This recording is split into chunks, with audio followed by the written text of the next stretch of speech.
Good morning વિદ્યાર્થી મિત્રો. આજે આપણે બીએમાં ચેપ્ટર 1 ધંધાકીય સેવાઓ જેનો પાર્ટ 1 ભણવાના છે. હવે તમને થાય કે સેવાઓ એટલે શું?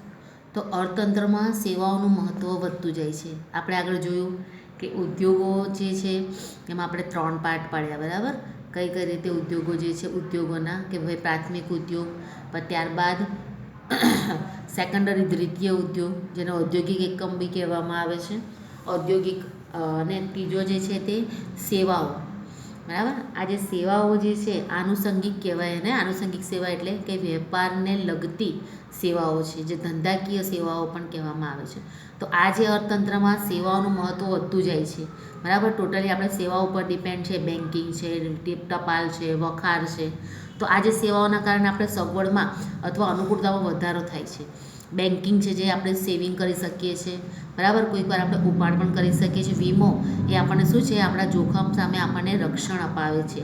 ટપાલ સેવા જે આપણા મેસેજીસ, બરાબર, અહીંયાથી બીજે બહારના દેશ સુધી આવે તો ઈમેલ જે છે એ પણ થઈ ગયું. ત્યારબાદ વખાર એટલે એક પ્રકારનું ગોડાઉન જ્યાં આપણે આપણી વસ્તુઓ સાચવીને રાખી શકીએ છીએ. અને ત્યારબાદ છે વાહન વ્યવહાર. તો વાહન વ્યવહાર એટલે શું? એક જગ્યાએથી બીજી જગ્યાએ વસ્તુ લઈ જવા માટે આપણે વાહન વ્યવહારો, આ બધા જ સેવાઓમાં આવે છે. તો આ જે સેવાઓ છે માત્ર વાણિજ્યના અંગ તરીકે વેપારને મદદ બનતી નથી, પરંતુ તેનાથી આપણા ઉદ્યોગોને પણ અને ખેતી અને અન્ય તમામ ધંધાને મદદગાર બને છે. બેન્કિંગ, વીમો, ટપાલ, વખાર અને વાહન વ્યવહારની સેવાઓમાં એટલું બધું વૈવિધ્ય આવ્યું છે કે તે આર્થિક પ્રવૃત્તિની સીમાઓ વટાવી ગઈ છે અને કૌટુંબિક તથા સામાજિક વ્યવહારોની સેવાઓ પણ બની ગઈ છે. અત્યારે સેવાઓનું મહત્ત્વ ખૂબ જ વધારે છે. આ જે સેવાઓ છે કઈ છે? જે વાણિજ્ય સેવાઓ કહેવાય, જે વેપારને સંલગ્ન પ્રવૃત્તિઓમાં જોઈ શકાય છે.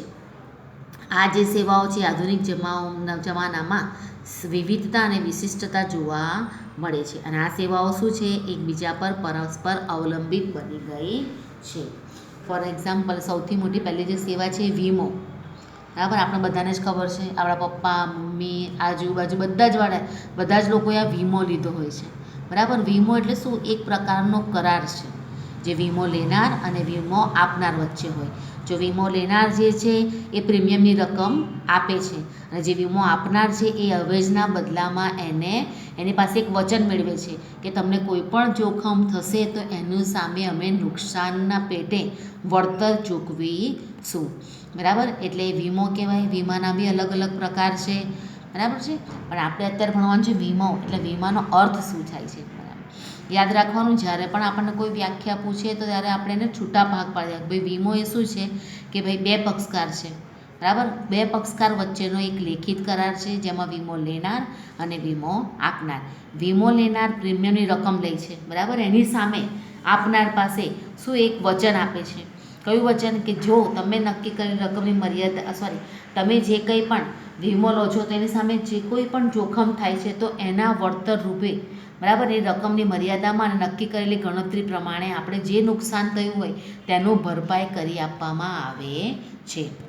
વીમાના લેખિત કરારને વીમાની પોલિસી તરીકે પણ ઓળખવામાં આવે છે. બધા જ પોલિસીઓ ઉતારે છે વીમાની, બરાબર. કોઈ મંથલી હોય, કોઈ ક્વાર્ટરલી હોય, કોઈ યરલી હોય, બધા જ પોતાનો વીમો ઉતારે છે. કેમ કે અત્યારના જમાનામાં કંઈ જ સુનિશ્ચિત હોતું નથી, બરાબર. જોખમ અને અનિશ્ચિતતાઓ આપણી સાથે વળગેલી જ રહે છે, તો એની સામે રક્ષણ મેળવવા આપણને વીમો મદદરૂપ થાય છે. જો ઘરમાં કોઈ વ્યક્તિ હોય એવું જ જે કરતા ધરતા હોય, કુટુંબનો વડીલ હોય ને જો એ જ મૃત્યુ પામે તો એની સામે જો એનો વીમો હોય તો એના પછી એના જે બાળકો છે, એની પત્ની છે, એને વીમાનું રક્ષણ મળે છે, એટલે ટૂંકમાં પૈસા મળે છે. એટલે આ જે વીમો છે એક લેખિત કરારની વીમાની પોલિસી તરીકે પણ ઓળખવામાં આવે છે. દરેકે દરેક વીમાની પોલિસી ઉતારવી જોઈએ જે જોખમ સામે આપણને રક્ષણ આપે છે.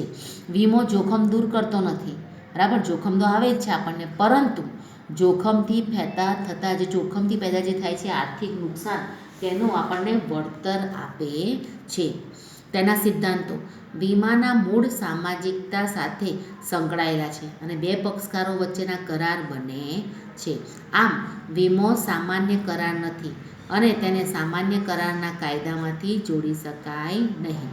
આમ વીમો વિશિષ્ટ કરાર હોવાથી તેને સામાન્ય કરારના સિદ્ધાંતો ઉપર નીચે જણાવેલા વિશિષ્ટ સિદ્ધાંતો પણ લાગુ પડે છે. તો જ્યારે વીમો જે છે એનો પહેલો સિદ્ધાંત શું છે? સંપૂર્ણ ભરોસાનો સિદ્ધાંત. વીમો જ્યારે આપણે ઉતારીએ છીએ, બરાબર, વીમાના કરારનો હેતુ નફો મેળવવાનો ક્યારેય હોઈ શકે નહીં. વીમા કરારનો હેતુ નુકસાનને આર્થિક વળતર મેળવવાનો છે. એટલે જ્યારે વીમાના જે બે પક્ષકાર હોય છે બંનેને જરૂરી એવી સ્પષ્ટ માહિતી આપવી જોઈએ. ફોર એક્ઝામ્પલ, જ્યારે આપણે વીમો લઈએ ત્યારે આપણું મેડિકલ થાય છે.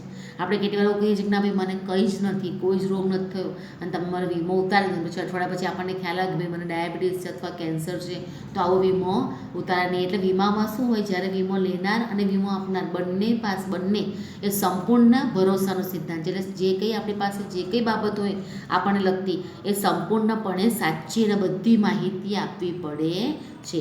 આમ વીમાના કરારનો હેતુ નફો મેળવવાનો ક્યારેય હોઈ શકે નહીં. વીમા કરારનો હેતુ નુકસાનનું આર્થિક વળતર મેળવવાનો છે.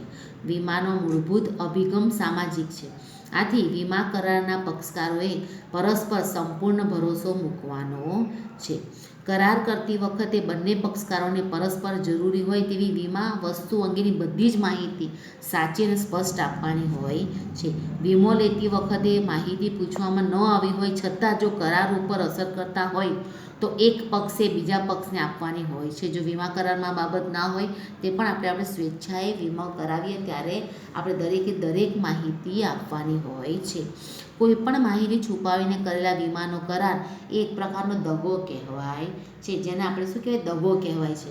એટલે આપણે કોઈને ખોટમાં એટલે અંધારામાં રાખીને આપણે આ વસ્તુ કરીએ છીએ. એટલે જો આમાં શું થાય કે સંપૂર્ણ ભરોસાનો જે દગો કહેવાય અને સંપૂર્ણ ભરોસાના સિદ્ધાંતનો ભંગ થયેલો કહેવાય. કેમ કે આ સિદ્ધાંતમાં એવું છે કે બંને પક્ષકારે સંપૂર્ણ ભરોસાનો ભંગ ન થાય એ રીતે સાચી અને સ્પષ્ટ માહિતી આપવી પડે છે, બરાબર. અને જો કંઈક હોય અને સાચી માહિતી નહીં આપે, તમને એક્ઝામ્પલ આપ્યું કે ભાઈ અઠવાડિયા પહેલાં વીમો ઉતારીને કહ્યું કે ભાઈ મને કોઈ પણ જાતનો રોગ નથી. જ્યારે મેડિકલ કરાવીએ ત્યારે ખબર પડે કે ભાઈ આમને એક અમુક પ્રકારનો રોગ છે, તો આ જે વીમો છે એ રદ સમજવામાં આવે છે અને વીમા લેનારને તેને ભરેલા પ્રીમિયમની રકમ પરત મળી શકતી નથી. તેમજ જો નુકસાન થાય તો વળતર મેળવવાનો હક પણ રહેતો નથી. કેમ કે જ્યારે વીમો ઉતાર્યો ત્યારે એમણે જે માહિતી આપી હતી એ ખોટી સાબિત થાય છે. ત્યારબાદ છે નુકસાન વળતરનો સિદ્ધાંત, બરાબર. વીમો લેનારને નુકસાન થાય તો તેનું વળતર મળી શકે છે, તે માટે વીમાના કરાર થાય છે. આમ વીમાના કરારનું હાર્દ નુકસાનીના વળતરનો સિદ્ધાંત છે. 1 માર્ક્સ માટે MCQમાં આ ક્વેશ્ચન પૂછાય. વીમા લેનારને નુકસાન થાય તો વીમા કંપની તેનું વળતર કેટલું ચૂકવશે તે નક્કી કરવા માટે આ સિદ્ધાંતનો ઉપયોગ થાય છે. વીમો ઉતારનાર તેને થયેલું નુકસાન વળતર જ મેળવી શકે છે, તે નફો કરી શકતો નથી. અર્થાત નુકસાન થયું હોય તેનાથી વધુ રકમ નુકસાનના વળતર તરીકે મેળવી શકતો નથી, બરાબર છે. વીમો લેનાર વસ્તુની કિંમત કરતાં ઓછી કિંમતનો વીમો ઉતરાવે એ ગર્ભિત રીતે સ્વીકારાય છે કે ઓછી કિંમતના પ્રમાણસર નુકસાન છે તે ભોગવશે. ફોર એક્ઝામ્પલ તરીકે જો અહીંયા એક આપ્યું છે, એક વ્યક્તિ જો 5 લાખની વસ્તુનો 3 લાખનો વીમો ઉતાર્યો હોય પરંતુ વસ્તુ સંપૂર્ણ નાશ પામે તો તેને 3 લાખ રૂપિયા જ વળતર સ્વરૂપે મળે છે. કારણ કે 5 લાખનો વીમો છે પણ એને 5 લાખની વસ્તુ છે પણ એણે વીમો કેટલા ઉતાર્યો છે? માત્ર 3 લાખ રૂપિયાનો. તો એને 3 લાખ રૂપિયાનો જ નુકસાનનું વળતર મળે છે. ત્યારબાદ એક વસ્તુની કિંમત 5 લાખ છે પરંતુ તેનો વીમો 3 લાખનો લેવામાં આવ્યો હોય અને તે વસ્તુ આંશિક રૂપે નુકસાન પામતા 2 લાખનું નુકસાન થાય, બરાબર છે. પાછું શું આવ્યું કે એક વસ્તુની કિંમત 5 લાખ છે પણ તેનો વીમો કેટલો ઉતાર્યો છે? 3 લાખ લેવામાં આવ્યો છે અને વસ્તુ આંશિક રૂપે, બરાબર, એટલે થોડી ઘણી રીતે આપણે નુકસાન પામી છે, ટોટલી નુકસાન પામી નથી, 2 લાખનું નુકસાન થયું છે.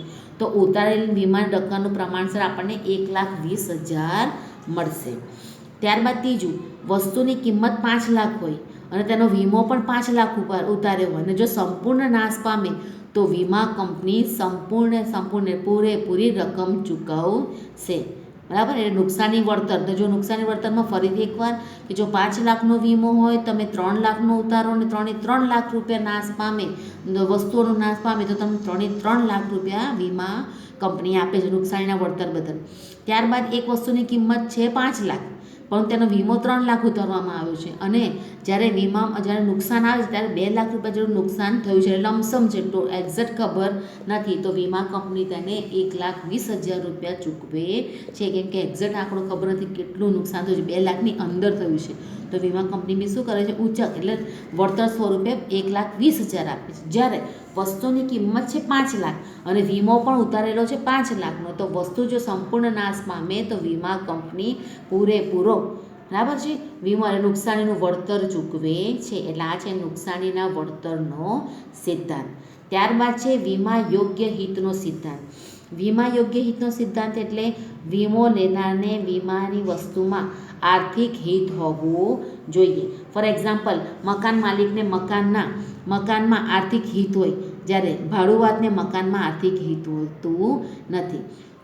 એટલે વીમા યોગ્ય હિતનો સિદ્ધાંત એટલે જેમાં મકાન માલિક જે છે એ પોતાનો મકાનનો વીમો ઉતારે છે, એટલે એમાં એનું આર્થિક હિત જોડાયેલું છે. એટલે આ પણ કેવું છે, વીમા યોગ્ય હિતનો સિદ્ધાંત એટલે વીમો લેનારને એની પાસે જે વસ્તુ છે તેમાં એનું આર્થિક હિત હોવું જોઈએ.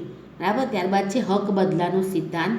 તો જ્યારે વીમા યોગ્ય વસ્તુનો વીમો લેવામાં આવે અને તે નાશ પામે તો વીમા કંપની તેનું વળતર ચૂકવે, ત્યારે નાશ પામેલી વસ્તુને માલિકી હક વીમા કંપની બને છે અને તેના ઉપર મૂળ માલિકને હક રહેતો નથી.